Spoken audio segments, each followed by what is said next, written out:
Of course, ito na po yung apat lang muna kasi marami po no, marami po namang mga successful na related po sa technology po yung mga business. Okay, si Amazon. Ang founder po ay si Sir Jeff Bezos, no? Ang net worth lang naman po niya ay more or less 177 billion dollars. So imagine, napakalaki po niya, no? Samantalang tayo ay kumbaga ay naghahangad pa lang, no? Then ang founder po ng Microsoft si Bill Gates, no? Net worth niya po is 124 billion dollars. US dollar. So yun, imagine po, no? At yung Facebook founder ay net worth lang naman po niya ay 97 billion. So napakarami pa niyang ibang businesses, no? Mga real estate, meron pa pala siya. So si Mark Zuckerberg. Okay. Si Zoom po naman ay kumita ng 12 billions in the pandemic, no? So bago po yung pandemic, hindi po siya pinapansin. Kasi nga po, no, face to face pa yung mga meeting. Pero nung nagka-pandemic po ay grabe, umariba po si Zoom. Tinangkilik po siya ng maraming tao. So imagine, pag tayo po ay mayroong mga 20 application sa ating cellphone, yung 20 application po na yan ay kumita po yan sila sa atin. Pero tayo ba kumita? So guys, yung mga application pala ay kumikita po yun ng $0.2 hanggang $7, ano? Okay, so ang application minsan every month, minsan nag-upgrade po tayo or ano tawag dito? So update. Okay, pag nag-update po tayo pala ay equivalent to 1 download po yan. So ganyan po pala yung yung kitaan, no, kung bakit napakalaki ng kita ni Zoom ngayon. Okay?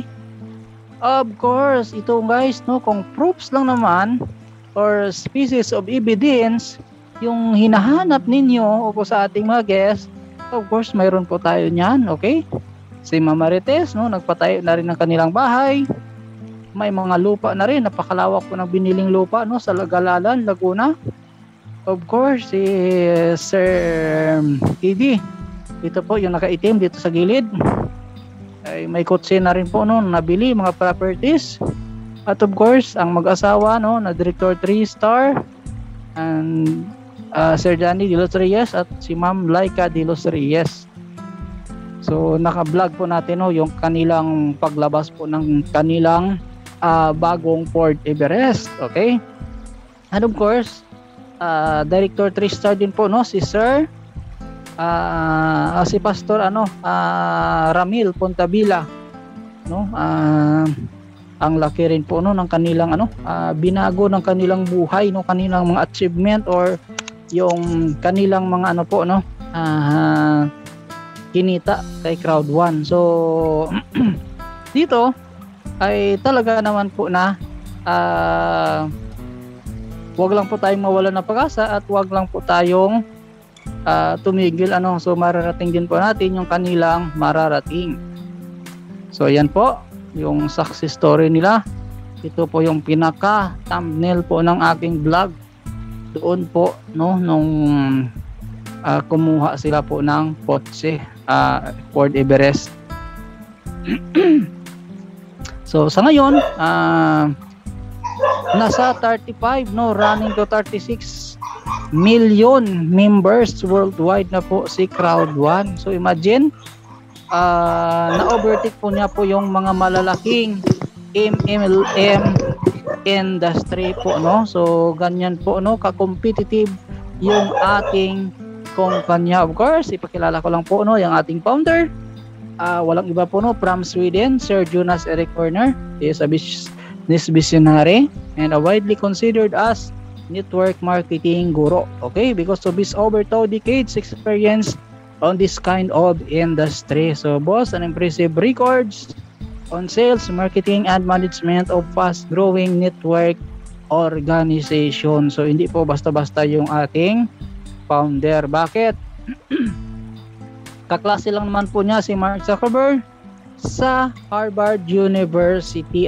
So pareho po silang IT expert at nagtrabaho rin po siya. Isa siya sa dahilan kung bakit mayaman si Facebook, no? Isa siya sa nagpayaman ng Facebook, no? So mas lalong galingan po niya sa sarili niyang business, okay? So imagine po guys, no, 35 million po tayo. Sabi po ng mga eksperto sa ibang kumpanya, 1 million pa lang o 2 million pa lang yung kanilang members, nag-down na po yung kanilang system. Pero dahil napakagaling po ng ating founder sa IT, kayang-kaya po, no, ng ating system. Bakit? Pag malakas na po yung ating internet, pag nag-open po tayo ng ating dashboard, isang click lang po natin, ang bilis, no, ng process. So para na rin po tayong nag-Facebook. So si Crowdon po ay isang European company na nag-umpisa noong January 25, 2019. So dito sa Pilipinas po ay June 2019 po siya nag-start. So pero 2016 pa lang ng July 14, mayroon na po siyang Certificate of Incorporation po si Crowd1. Therefore, napakalegal po ng ating business, no?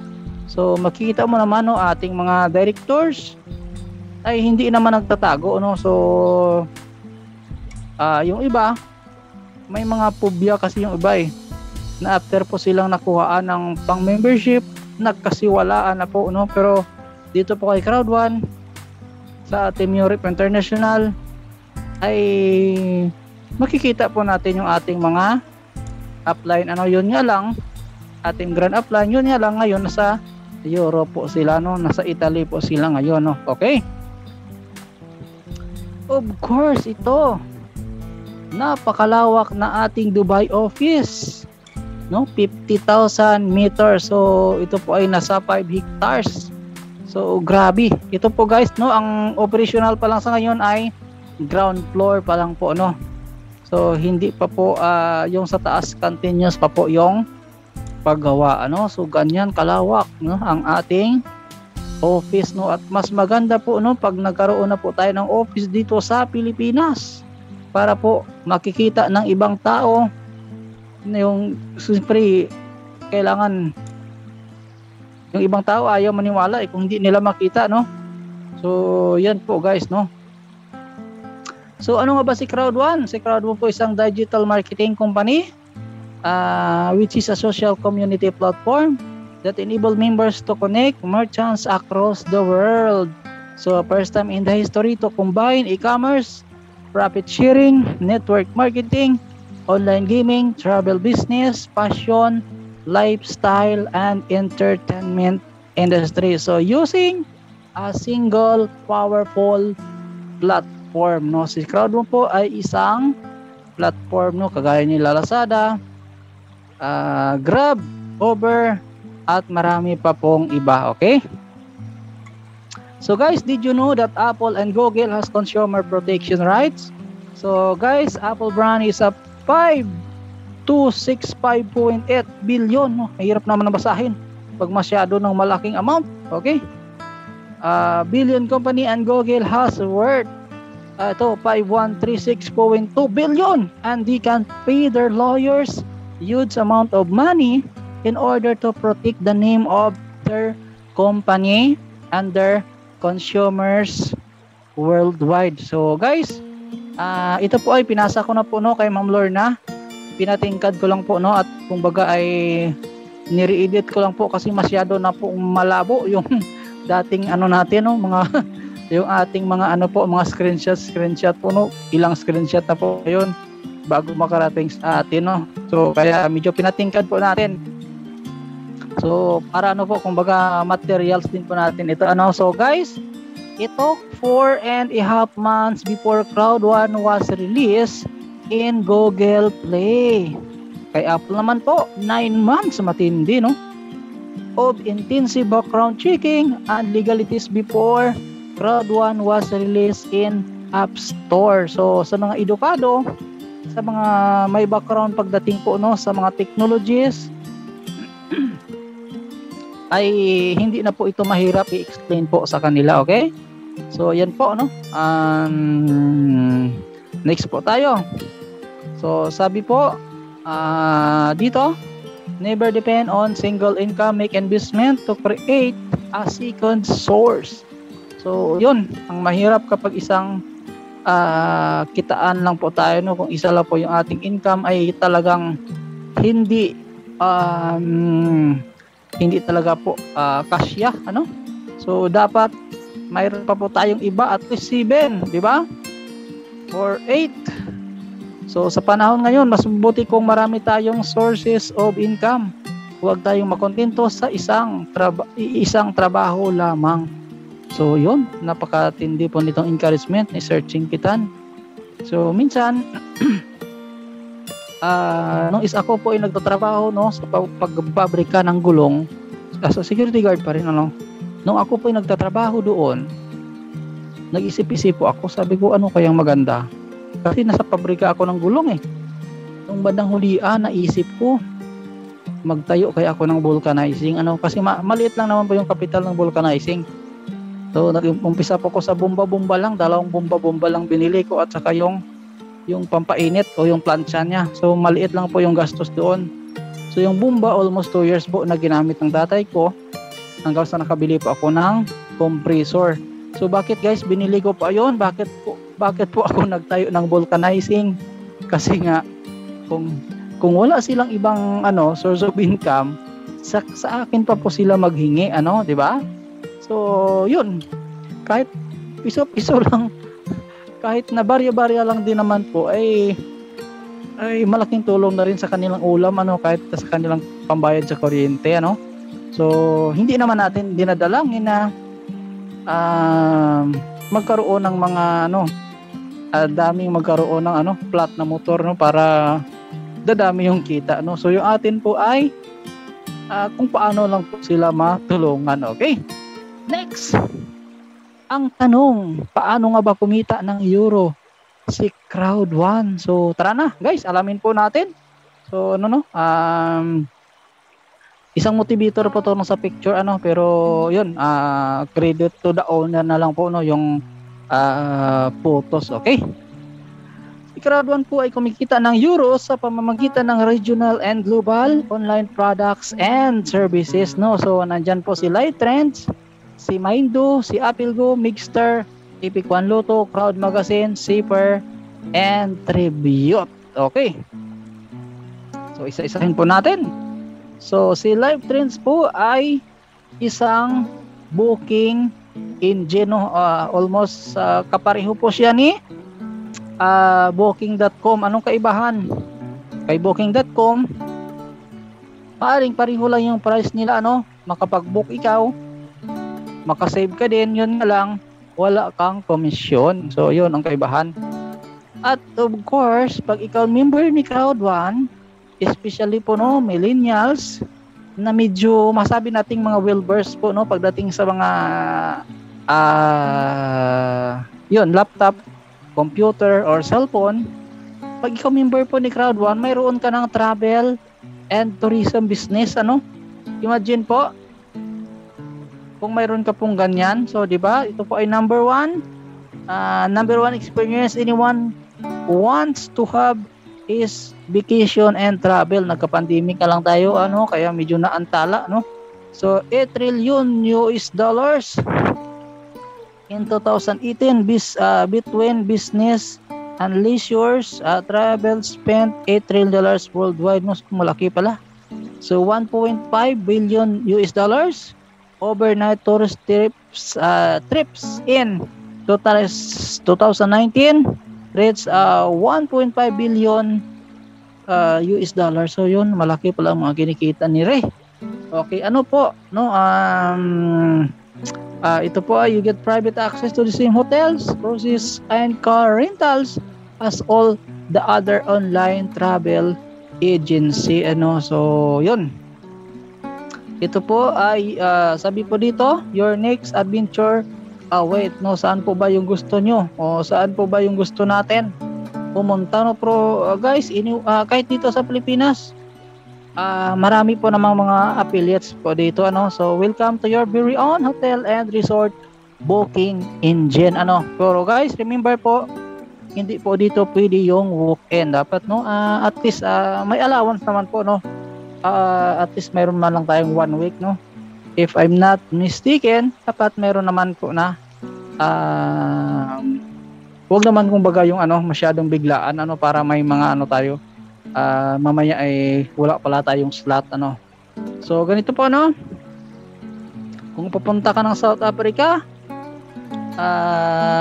dapat mas maganda po, no, na platinum po tayo kasi mas malaki po yung ating pwedeng na discount, no. For example, ang public price po niya ay $291.78 US dollars, no. Ang babayaran lang po natin ay 100 16.46 US dollars, no. Ang laki po ng na-save.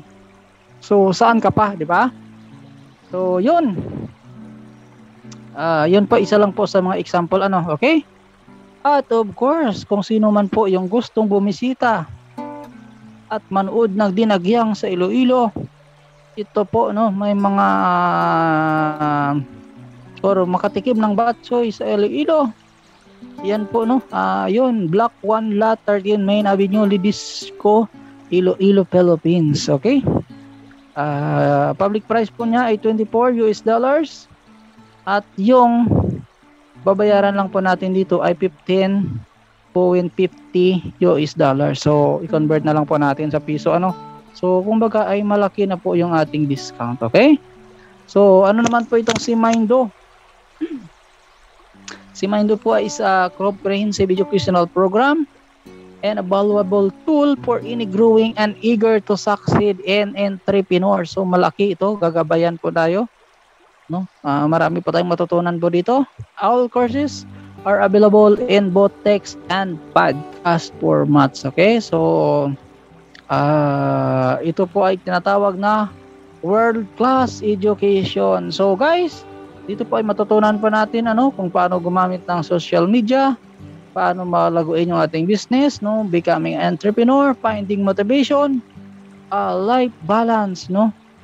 And of course, ito po ay sa pamagitan ng ating batikang mentor na si Sir Peter Jacobson, no. So po, ito po ay pinakabagong kurso, no, on how to manage stress, ano. So yun, isa po yan sa problema, no, ng health.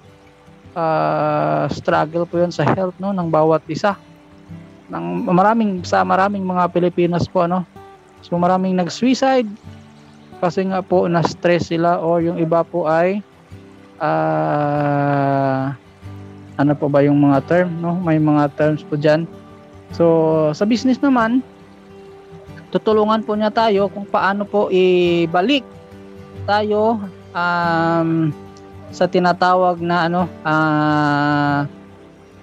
yung tawag dito, this new fantastic course ay yun, tutulungan po tayo to stay calm and get you back into the winner's mindset.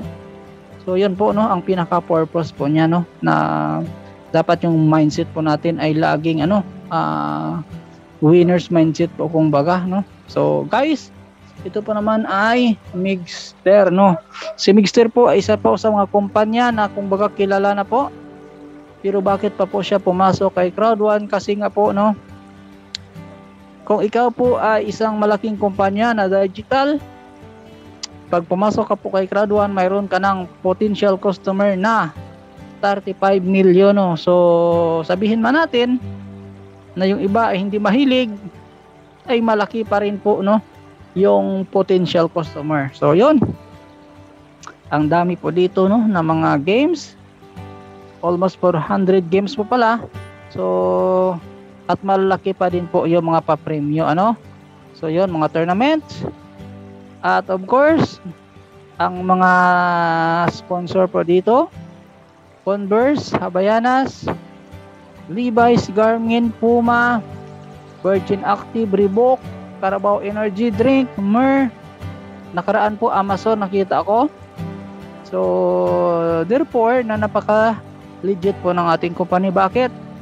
So itong mga malalaking kumpanya na ito po ay hindi itataya ang kanilang credibility kung hindi legit po yung isang company. Therefore, huwag po tayong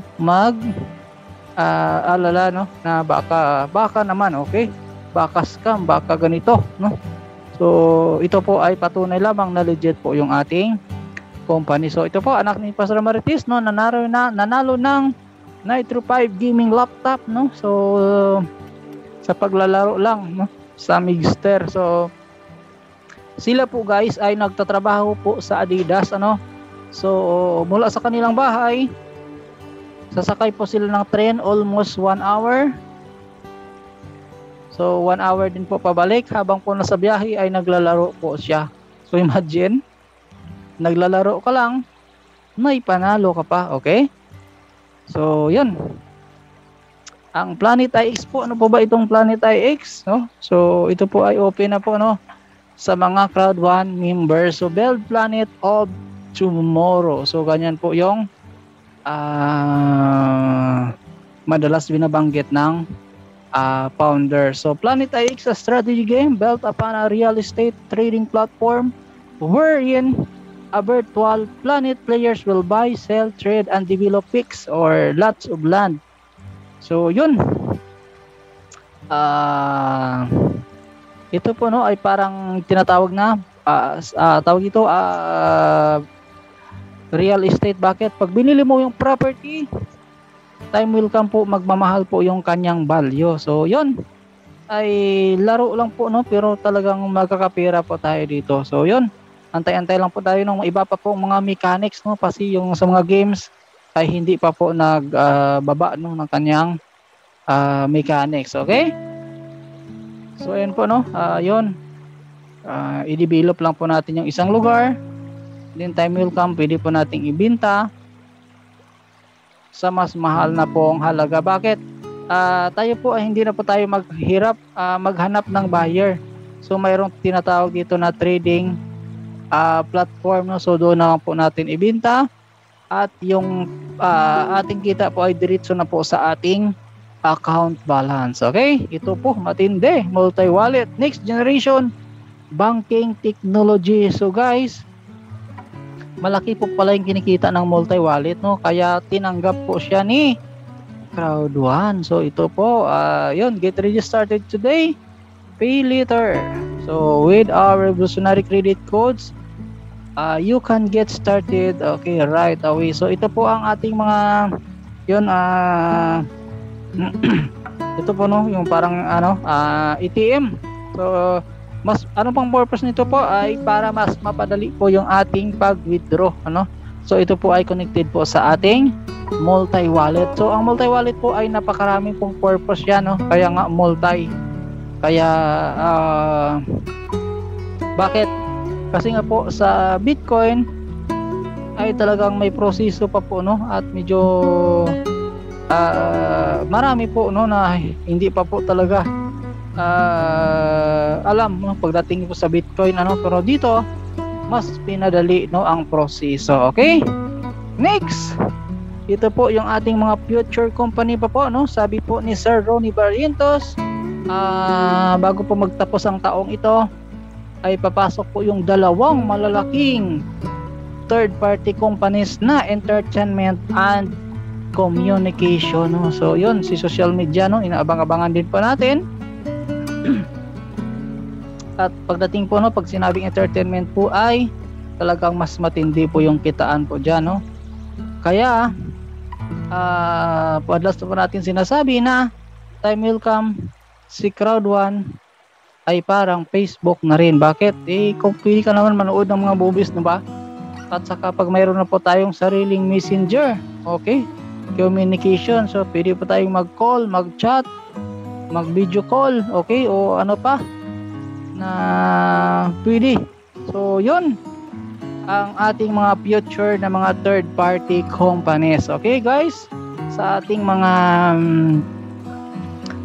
guest, no, sa mga first timer, sa mga starter, so kami po ay nandito lamang, no. So ang business po ay hindi nyo po gagawing mag-isa po. Dito po ay teamwork po tayo. Okay? So, great things in business are never done by one person. They're done by a team of people. Alright. Ang